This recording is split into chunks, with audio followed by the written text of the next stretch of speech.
하나님께서는 우리 모든 성도가 기도의 용사가 되기를 원하십니다. 그렇게 믿으시죠? 네, 왜냐하면 기도의 용사가 특별한 것이 아니라 바로 하나님의 자녀임을 증명하기 때문인 것이죠. 그래서 하나님께서는 내 집은 만민이 기도하는 집이라고 하셨죠. 공동체라고 하는 말은 같은 목적을 가지고 두 사람 이상이 모이는 것을 뜻합니다. 그래서 교회는요, 기도하는 공동체가 되어야 하고요, 하나님께 예배하는 공동체가 되어야 하고요, 또 서로 각기 다른 모양을 가지지만 서로 사랑하며 섬기는 섬김의 공동체가 되어야 할 것입니다. 그래서 누구는 앞서거니 누구는 뒤서거니 그렇게 가는 속도는 좀 다르지만 결국에는 하나님께서 우리가 서로 합력하여서 선을 이루게 하실 줄을 믿습니다. 우리 교회를 제가 잘 살펴보면 모든 성도가 동역자로 잘 섬기는 그런 사랑의 공동체라고 생각이 들더라고요. 왜냐하면 가정과 교회를 위해서 기도하고요, 또 사랑하는 지체들과 다음 세대를 위해서 기도하고요, 또 나라와 민족, 세계 선교를 위해서 기도하기 때문인 것이죠. 한국에 많은 교회들이 무너져 있습니다. 또 한국에 많은 강단이 무너져 있죠. 그런 상황입니다. 그래서 이 땅의 모든 교회 예배가 회복되어지도록, 또 우리 모든 성도의 신앙이 회복되어지도록 영적인 회복을 위해서 기도합시다. 그리고 치유와 건강을 위해서 연약한 성도, 병든 성도가 있다면 이번 기도를 통해서 또 치료함을 받고 또 회복되시는 그런 역사가 있기를 간절히 소망합니다. 이미 건강하신 분들은 이 건강이 잘 유지되어서 이 땅 가운데서 하나님의 나라를 또 경험하시고 또 많은 영혼들을 섬기시는 데에 앞장서시기를 간절히 소망합니다. 그리고 자녀의 형통을 위해서 함께 기도해 주십시오. 자녀가 어렸을 때 건강하는 게 자라는 게 가장 큰 기도 제목이죠. 아프면 정말 마음 아프잖아요. 저도 어렸을 때 아파봐서 알고 있습니다. 저희 부모님이 굉장히 저를 위해서 걱정을 많이 해주셨었어요. 이제 건강만 해결된다고 해서 끝이 아니죠. 또 학교에 들어가면 좋은 선생님, 좋은 친구들 만나야 되잖아요. 학교에 진학할 때 또 원하는 학교에 들어가야 되고요, 또 취업을 할 때는요, 원하는 직장에 들어가야 되고요, 결혼을 할 시기에는 좋은 배우자를 만나서 한 몸을 이루어야 되는 것이죠. 또 결혼했으면 끝입니까? 이제 시작인 거죠. 결혼은 제2의 인생이라고 하시는데요, 전 아직 모릅니다. 결혼했으면 그 자녀들이 행복하게 살아가야 하고 끊임없이 우리 자녀들을 위해서 기도해야 된다는 것이죠. 이렇게 기도할 때 우리 모든 자녀가 하나님 보시기에 형통한 삶으로 나아가게 될 줄을 주님의 이름으로 축복합니다. 그러면 우리가 언제 어떻게 기도해야 할까요? 첫 번째로는요, 고난을 당할 때 기도해야 된다는 것입니다. 인생은 누구나 다 고난이 찾아옵니다.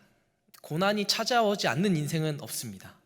크고 작은 고난들, 환난들, 많은 어려움들이 찾아옵니다. 그래서 오늘 야고보 기자가 기록할 당시에는요, 많은 흩어져 있는 그런 그리스도인들이 있었습니다. 그 초대교회 당시에 때는 그랬어요. 디아스포라라고 하는 그런 교회 그리스도인들, 그들은 여러 지역에 흩어져 있어서 그들의 어려운 문화 속에서 많은 박해를 당하고 있었습니다. 그리고 많은 고난을 당했었죠. 많은 고난을 당한 자들을 향하여서 고난 당한 자들은 기도해야 된다라고 말씀하고 있는 것이죠. 우리 13절의 말씀을 같이 한번 읽어보실까요? 네, 같이 읽겠습니다. 시작. 너희 중에 고난 당하는 자가 있느냐? 그는 기도할 것이요. 즐거워하는 자가 있느냐? 그는 찬송할지니라. 아멘. 고난 중에 고난을 당한 자가 있느냐?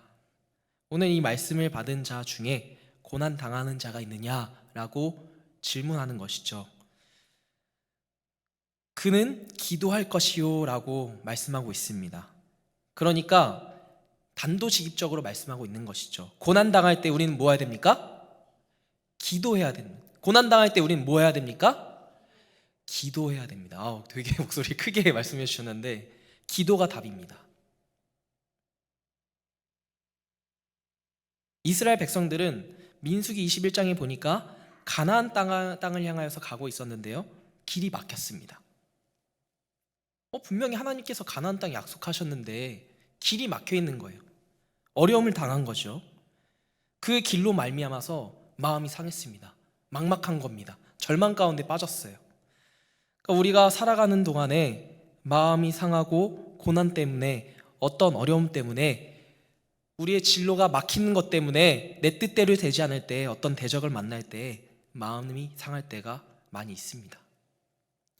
그러면 우리는 마음이 상할 때 어떻게 해야 될까요?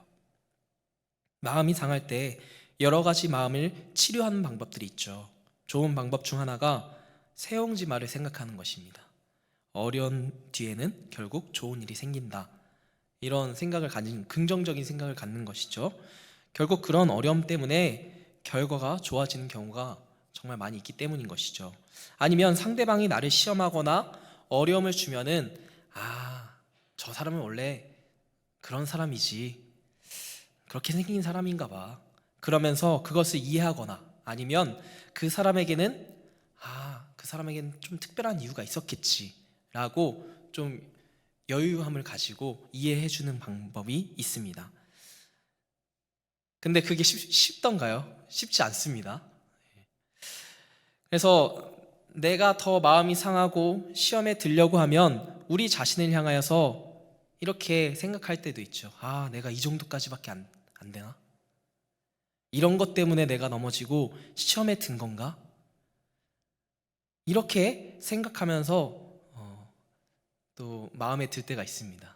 또 이런 생각을 하면서 이런 상황들을 좀 돌파해 나갈 필요가 있다는 것이죠. 그러나 우리가 마음이 상할 때, 또 시험을 들 때, 고난을 당할 때 가장 좋은 방법은 바로 기도라는 것입니다. 하나님께 아뢰는 것이죠.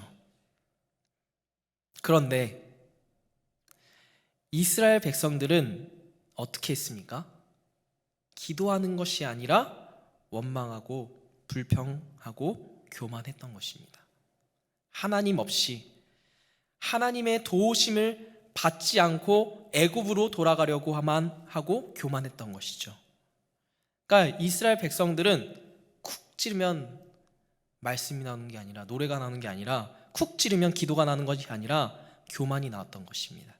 불평이 나왔던 것입니다. 원망이 나왔던 것입니다.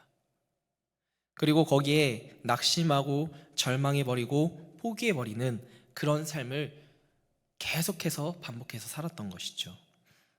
그래서 하나님을 향해 원망하고 모세를 향해서 원망했던 것입니다. 하나님이 주신 메추라기와 만나를 하찮은 음식이라고 생각하고요, 원망했었습니다. 하나님 보시기에 어떠셨을까요? 기가 막히시죠. 만나를 주시고 반석에서 물이 나오게 하시고 그렇게 구름 기둥과 불 기둥을 가지고 인도하고 계시는데, 홍해 바다를 가르셔서 육지 같은 그런 땅을 걷게 하시는데, 그런 하나님을 향해서 원망하고 불평하고 있으니 하나님이 불뱀을 보내버리신 것이죠. 불뱀은 한 10cm 정도 되는 그런 작은 뱀입니다. 근데 이 독성이 얼마나 강하냐면요, 한번 물리면 온몸이 퉁퉁 불다가 죽게 됩니다. 여러분, 우리가 어떤 고난을 당할 때 옆구리를 쿡 찌르면 무엇이 나오고 있습니까? 찬양이 나오고 있습니까? 기도가 나오고 있습니까? 말씀이 나오고 있습니까? 아니면 원망과 불평이 나오고 있습니까? 오늘 말씀을 통하여서 우리 스스로를 이 말씀의 거울 앞에 잘 빗대어서 우리의 상황과 우리의 현 주소를 진단하시는 저와 여러분들 되시기를 간절히 소망합니다. 여러분, 고난이라고 하는 것이 우리 인생을 찔러대면 정말 괴롭죠. 이스라엘 백성들은 원망이 나오고 불평이 나오고 교만이 나오고 낙심과 절망이 나왔었지만, 우리의 믿음의 사람들은 무엇이 나와야 될까요? 기도가 나와야 되는 것입니다. 하나님의 말씀이 나와야 되는 것입니다. 민수기 20장 16절에 보면 모세가 이렇게 이야기하고 있습니다. 우리가 부르짖었더니 우리의 소리를 들으시고 천사를 보내셔서 우리를 애굽에서 인도하여 내셨느니라 라고 말씀하고 있습니다. 그러니까 모세는 어떻게 했습니까? 어려움을 당할 때, 어려움을 당할 때마다 하나님을 찾았습니다. 하나님께 부르짖었습니다. 기도했다라는 이야기죠. 믿음의 사람들은 어려움을 당할 때마다 하나님께 부르짖으며 기도합니다. 기도했더니 천사를 보내주신 것입니다. 원망이 나오고 불평이 나오고 교만이 나온 사람에게는 불뱀이 찾아온 것이지만, 기도가 나온 사람, 부르짖어 기도한 사람에게는 하나님의 치료, 회복이 이루어졌던 것이죠. 여러분, 우리는 고난을 당할 수 있습니다.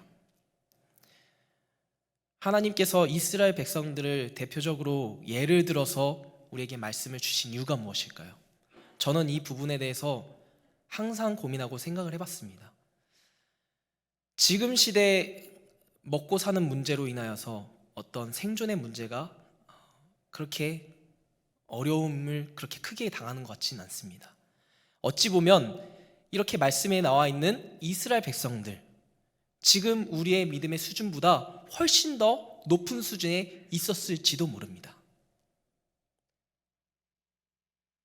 그래서 우리는 이 고난이 찾아올 때, 지금 이 시대 가운데 조금 어려움이 다를 수 있지만 그 고난이, 어려움이 찾아올 때 하나님 한 분만을 바라보시며 기도하시는 저와 여러분들 되시기를 간절히 소망합니다. 기도의 용사들이 되시기를 간절히 소망합니다. 두 번째로는요, 우리는 병들 때 기도해야 됩니다. 14절부터 16절까지인데요. 일단 14절 한번 읽어보겠습니다. 준비, 시작. 너희 중에 병든 자가 있느냐?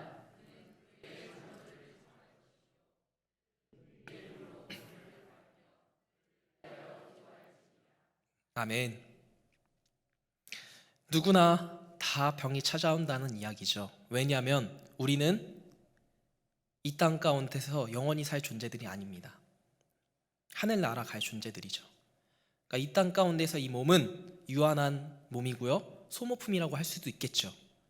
그래서 병들지 않아도 나중에 노쇠하기 때문에 병이 올 수밖에 없는 몸을 가지고 있는 것입니다.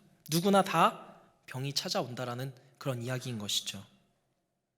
그랬을 때 병든 자가 있느냐? 그를 위하여 기도할지니라 라고 말씀합니다.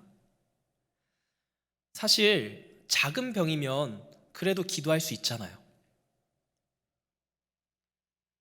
그런데 큰 병에 걸리면 어떻겠습니까? 기도할 의지조차도 없어집니다. 제가 이번에 얼마 전에 코로나를 한 번 더 걸렸는데요, 2번 걸렸습니다. 그런데 첫 번째보다는 그렇게 아프진 않더라고요. 두 번째는 좀 괜찮았습니다. 그런데도 아프니까 정말로 쉽지가 않더라고요.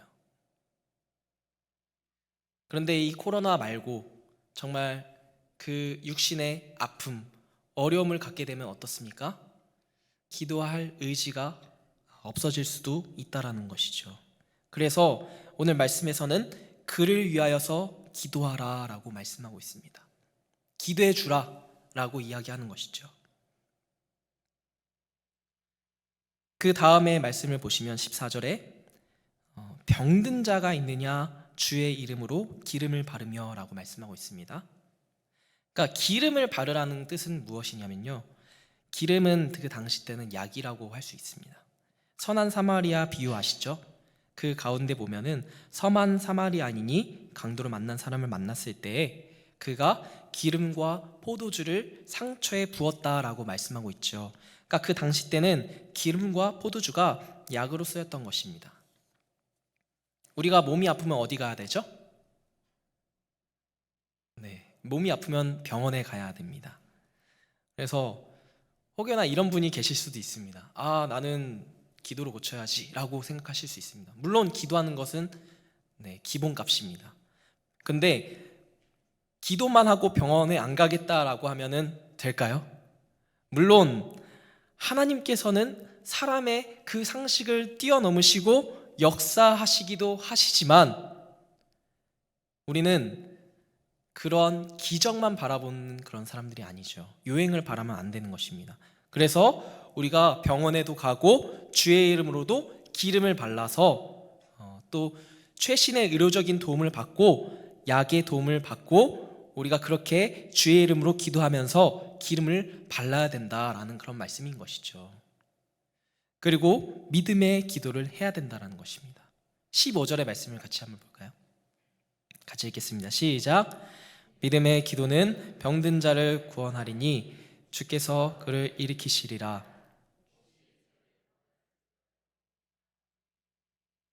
아멘.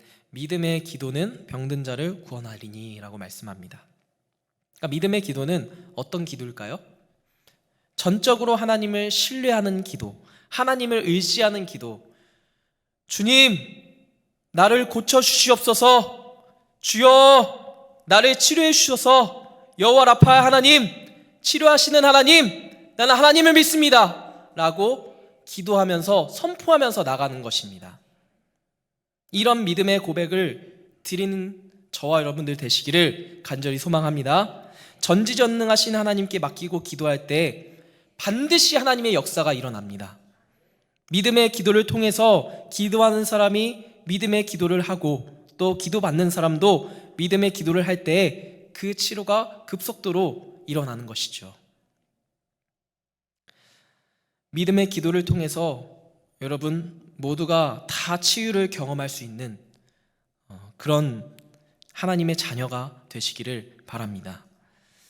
건강하신 분들은 이 건강이 계속 유지되도록 믿음의 기도를 하는 것입니다. 하나님이 우리 모두를 치료해 주시고 강건하게 하실 줄을 믿습니다.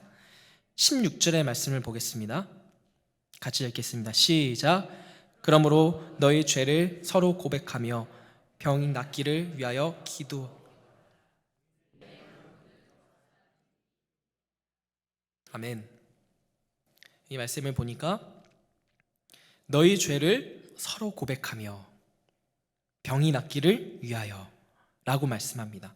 서로 고백하라. 그러니까 15절에 보니까 혹시 죄를 범하였을지라도 사하심을 받으리라. 그리고 16절에는 의인의 강구는 역사하는 힘이 큼이니라 라고 말씀하고 있죠. 그러니까 고난 당할 때도 마찬가지지만 우리가 병들었을 때에도 회개하는 것이 중요합니다. 하나님의 말씀대로 살지 못했습니다. 하나님의 뜻대로 살지 못했습니다. 하나님, 제가 주의를 꼭 지켜야 되는데 주의를 지키지 못했습니다. 하나님, 제가 주의 사명을 하나님을 의지하고 감당했어야 됐는데 제가 그렇게 하지 못했습니다. 용서해 주시옵소서 라고 회개 기도를 하는 것이죠. 근데 우리가 회개 기도라는 것을 들었을 때 마음의 한 구석에는 좀 불편함이 있습니다. 왜냐하면 우리 안에 있는 내면 깊은 곳에 죄성이 아직도 남아있기 때문인 것이죠. 그런데 여러분 반드시 기억하십시오. 신앙생활 하는데 회개는 반드시 있어야 됩니다. 이번 특별히 성탄 기간을 보내시면서 예수님의 탄생을 기념하는 동시에 예수님을 깊이 생각하며 회개 기도하시기를 간절히 소망합니다. 하나님 아버지, 제가 하나님 말씀에 비춰보니까 지금까지 인도하신 하나님의 은혜를 잊고만 살았습니다. 나의 죄가 하나님의 마음을 아프게 했습니다. 이제는 하나님이 원하시는 길, 바른 길로 가겠습니다 라고 돌이켜서 바른 길로 가는 것이 회개 기도입니다. 치유를 위하여서, 병 낫기를 위하여서 기도할 때 서로 기도하라라고 오늘 말씀에서 말씀하고 있습니다. 14절에 보면요, 너희 중에 병든 자가 있느냐? 그는 교회의 장로들을 청할 것이요 라고 말씀하고 있죠. 교회 지도자들을 청하라는 것입니다. 지도자들에게 도고 기도를 요청하라는 것입니다. 목장에서 서로를 위해서 기도해 주십시오. 그 소그룹 공동체들을 위해서 같이 서로의 기도 제목을 나누고 기도해 주시기를 바랍니다. 그게 오늘 말씀에서 말씀하신 서로 기도하라 라고 말씀하시는 것입니다. 그래서 나를 위해서 누군가가 기도해 주고 있다라는 것을 알아야 됩니다. 우리 가족일 수도 있고요, 목회자일 수도 있고요, 나를 전도한 사람일 수도 있고요, 우리가 함께 믿음 생활하는 옆에 계신 동력자일 수 있다는 것입니다.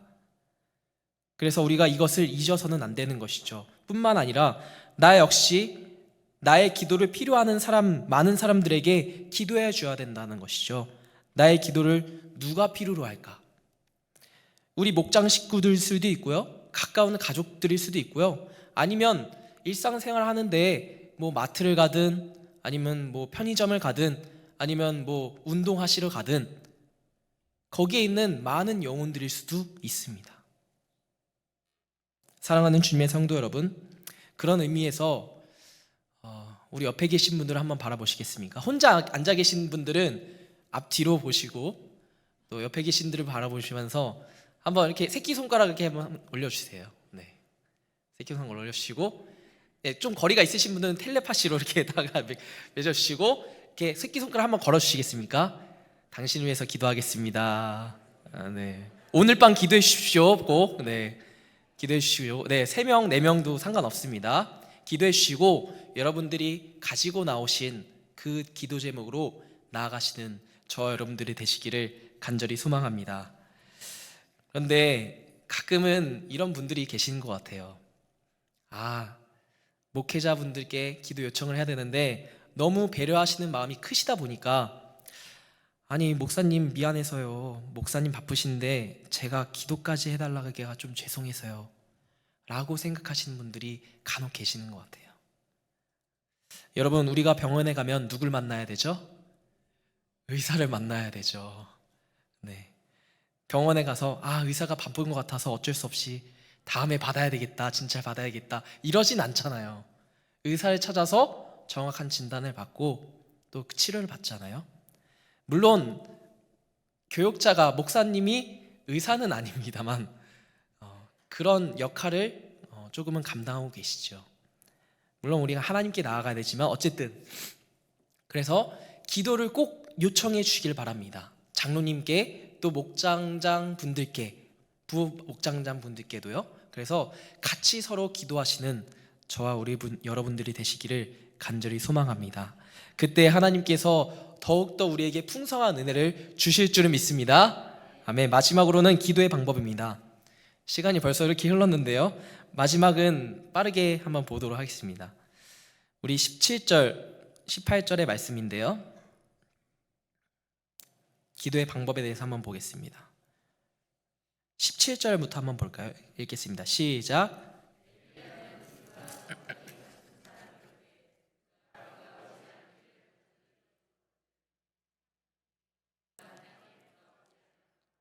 네, 두 가지가 중요하죠.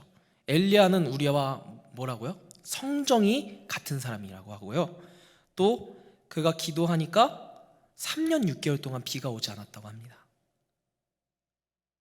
그러니까 이 말씀은 뭐냐면요, 엘리야이기 때문에 기도 응답이 되었다는 것이 아닙니다. 엘리야만 기도 응답이 된다는 것이 아니라는 거죠.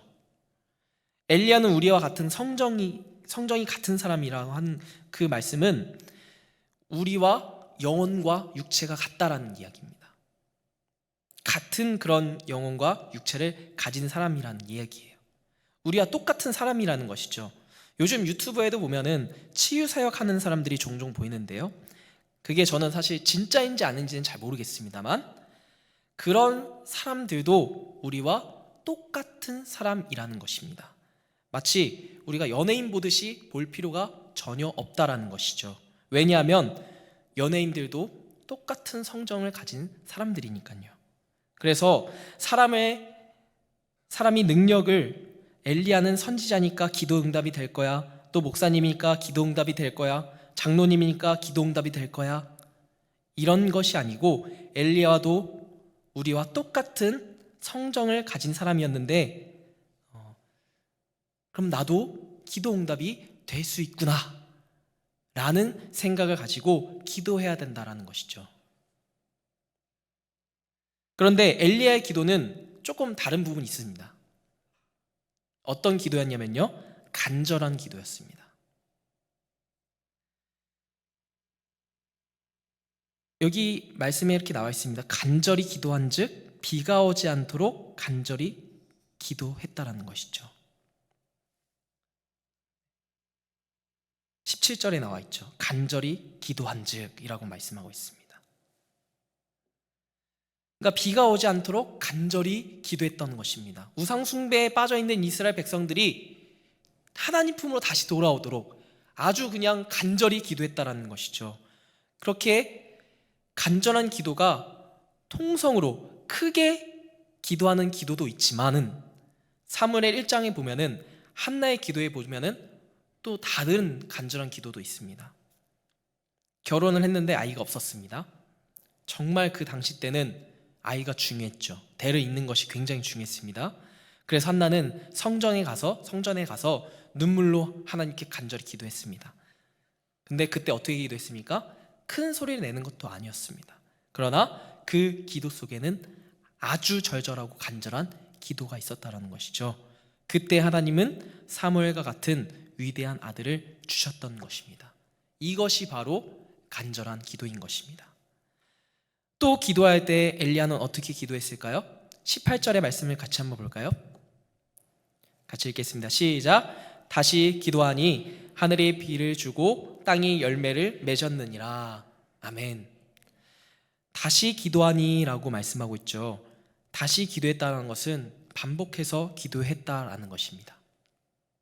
한 번 기도해놓고 하나님이 응답을 안 해주시는구나, 그리고 시무룩해있고 하고 포기하는 것이 아니라 엘리야는 다시 기도했는데 몇 번이고 기도했냐면은 7번까지도 했습니다.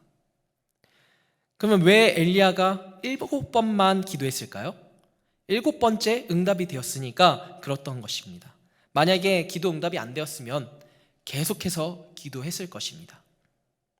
그러니까 작은 손바닥만한 구름이 저 보이니까 이제 기도의 응답의 사인이다 라고 해서 그때 기도를 멈췄던 것이죠. 그리고 선포합니다.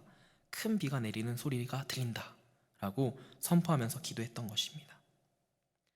그러니까 우리도 매주 같은 비슷한 주제로 기도하죠.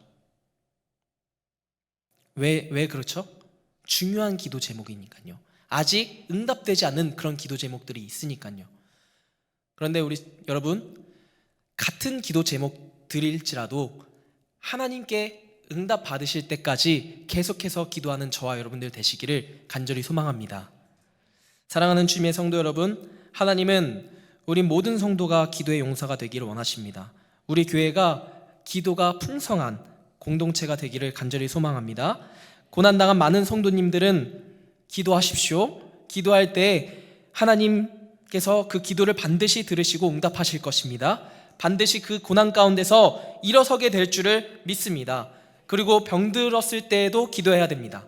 특별히 병든 자를 위해서 우리가 함께 마음 모아서 기도해야 된다는 것이죠. 서로를 위해서 기도해야 되는 것입니다. 누군가를 위하여서 눈물을 뿌려가면서 기도할 때 또 누군가가 나를 위해서 눈물로 기도하고 있음을 기억하시기를 바랍니다. 기도할 그런 힘조차, 의지조차 잃어버리고 한마디의 기도도 못하고 있을 때 누군가 나를 위해서 기도해주고 있다라는 것을 꼭 기억하시는 저와 여러분들 되시기를 간절히 소망합니다. 심지어 예수님께서는 영원토록 우리를 위해서 기도하고 계십니다. 그래서 오늘 말씀처럼 엘리야가 기도하여서 그 땅이 비가 내리고 또 많은 열매가 맺었던 것처럼 우리도 하나님께 간절히 기도함을 통하여서 서로를 위해서 기도함을 통하여서 정말 많은 기도의 열매를 맺으시는 저 여러분들 되시기를 간절히 소망하고 또 오늘 밤이 되시기를 간절히 소망합니다.